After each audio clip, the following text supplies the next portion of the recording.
Want to start using the Google Sheets app, but not sure how? I'm Jessica, and in this video, I'll show you how to download and install Google Sheets.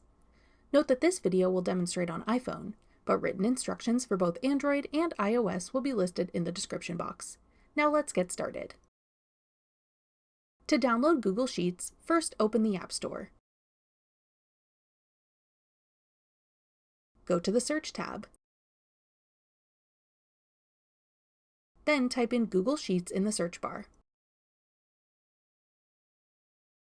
Tap Google Sheets when it appears in the search results. Then tap Get. If prompted, use Face ID or enter your password to confirm that you want to download the app. Wait for the installation to complete. Then tap Open to start using the Google Sheets app.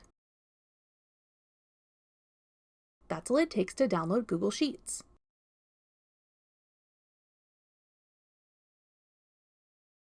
Want to try out Google's other apps?